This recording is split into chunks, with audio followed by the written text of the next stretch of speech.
Hey everyone, and welcome to another Kanoa Reviews, where we review games both new and old on all platforms. If you like the content that I make, then please subscribe to the channel and click the notification bell so you'll never miss a review when it comes out.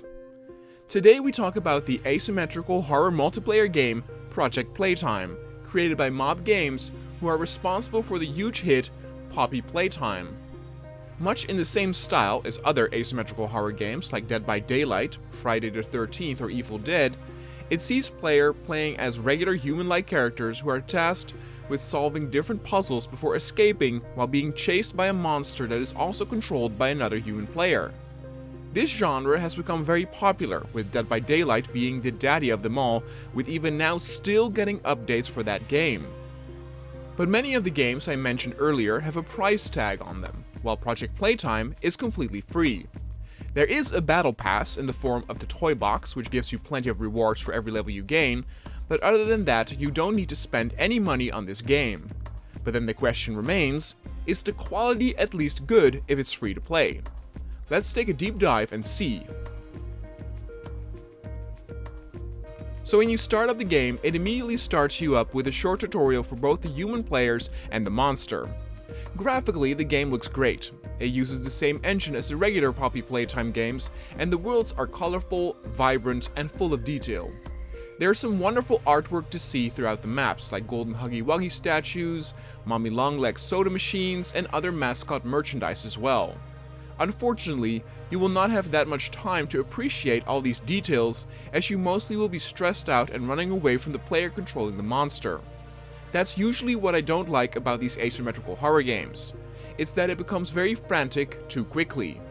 A game like Depth, where one team controls divers and the other player is a shark, really suffered from this. All of the tension was gone and it just became a chaotic mess. Luckily though, my experience so far with Poppy Playtime showcased that this is not the case. Now that could also be since this game has just released and people are still exploring and discovering the best places in the maps. It's another reason what makes it so hard for new players to get invested in games like Dead by Daylight, since many hardcore players know the maps and mechanics so well that newbies do not stand a chance. Ironically, the best moments to play games like these for newcomers are the first 2 or 3 weeks. When you play as a human team in Poppy Playtime, you take part in a team of 6, which is already a higher number than usual, and I think this is great because it means there are more to distract the monster player and you generally live a lot longer and have a better time at the game. You are tasked with finding these giant pillars throughout the map and solve 3 puzzles in order to get a toy part as a reward. Once 18 puzzles are completed and 6 toy parts are collected, all the players will need to rush to one central location to assemble the toy and then escape towards the train in which they entered the level with. Let's talk a bit about the puzzles. Though they are a bit simple, I have to say that I prefer this much more over the usual turning on a generator with QuickTime events. Now essentially, these puzzles in Playtime are also QuickTime events, but at least the presentation is a bit nicer. You have a colored pad in which you need to punch the lit up pads as quickly as possible for 7 or so times. Then there's a piano puzzle, where you have to remember the order of the colored keys that are pressed and then repeat them. Each time you have the correct order, another key is added and it becomes more difficult each time. This is the puzzle that pretty much takes the longest to complete since you have to wait for the order to play out fully each time. And then you have the puzzle that most people hate, and me at first included, but now I've actually grown to quite love it and also be quite good at it. You have a whole bunch of black dots that lit up randomly, and the final combination that it lands on is the combination you have to press. It requires a lot of focus, but you only have to do this twice, meaning that you can complete this puzzle quickly. The piano puzzle is probably my least favorite, but that is purely because it takes so long. Now you have the ability to complete all 3 puzzles at each pillar by yourself, but it will go a lot faster if 3 players are each doing a single puzzle at each pillar. That way, you can get the toy part with everyone only having to solve 1 puzzle. Or you can split up and try to solve puzzles at 3 or 4 pillars at a time by having maybe 1 or 2 players at those pillars and spreading the odds.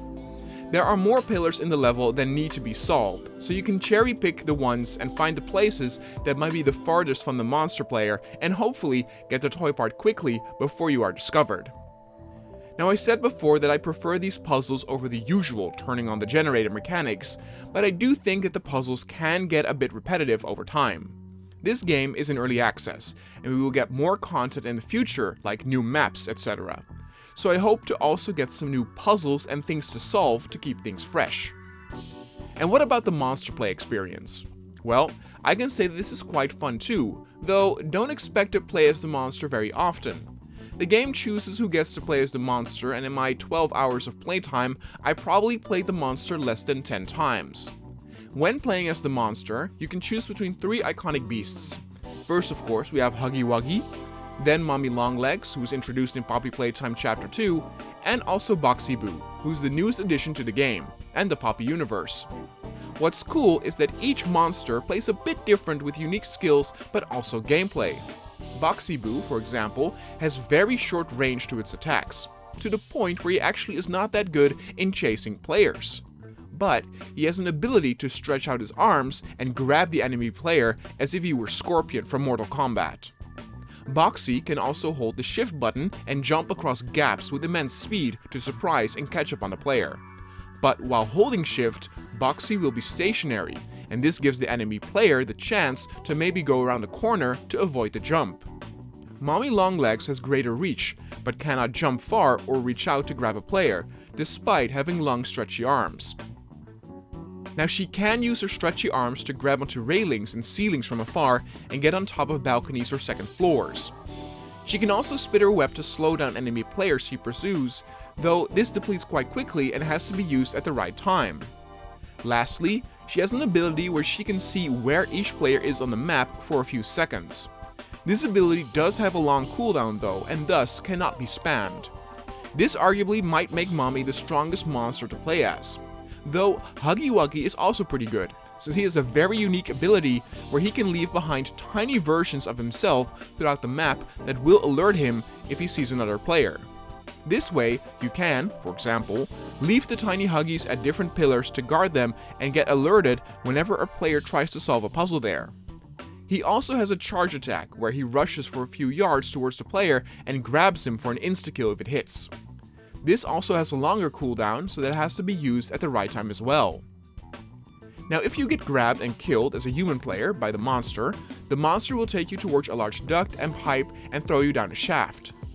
What's cool is that the game then still offers a tiny bit of gameplay to the downed player instead of just having to wait for others to rescue them. You land in this dark small room filled with pipes all across the walls. Over time, tiny Huggies will emerge from those pipes and you need to hit them quickly to send them back in. Take too long for one of the Huggies to escape and you are officially game over. They gradually become faster the longer you are there, but if there are more than one player down in that room, it can help immensely with controlling all the enemies. The other human players can clearly see to which duct they need to head to in order to rescue the players, and even with upgrades, you can make it to where you save players up to 30% faster. And that is the last thing I want to discuss, and those are the progression rewards. An incentive to keep playing games like this are upgrading your characters. For the human players, the changes are small, but do help in the long run. As mentioned before, you have upgrades that help you revive other players faster, or simply make you run at a quicker pace. Then you can increase your health, or make it to where your footprints, which are visible to the monster player alone, disappear faster. You will need tickets to unlock these rewards, and you will get these for completing puzzles, saving other players, and collecting toy parts. What I think is very smart is that reviving players offers the most tickets, which really promotes team play. For the monster, the upgrades are a bit more drastic, since they can unlock special abilities that will put the human players at a disadvantage. Like, for example, sabotaging the puzzles at a pillar, to where they first need to activate a breaker to reset electricity. Or making it to where they cannot use their extended hands for 25 seconds, which is a huge deal. There's enough room to create your own playstyle, and the upgrades are enough for me to keep playing. But again, the most important thing to me is that the game is not that frantic and chaotic. Sure, it can get tense when being chased by the monster, but seeing as there are 6 players for the monster to hunt, it happened a lot of times where I would be alive on the map and traversing it with suspense and keeping my ears open if I could hear the monster's footsteps. Only time will tell how the experience will be when all the players know all the nooks and crannies in the maps, but for now, it is very enjoyable. I do hope that we get more maps fast, since 2 maps of course is not ideal, but for now, it was a very pleasant experience. In the end, Project Playtime gets an 8, and can wholeheartedly be enjoyed amongst the other asymmetrical horror games out there. I am very curious on which maps and other content will be added to this game in the future. We might return and do another double up when there is more content.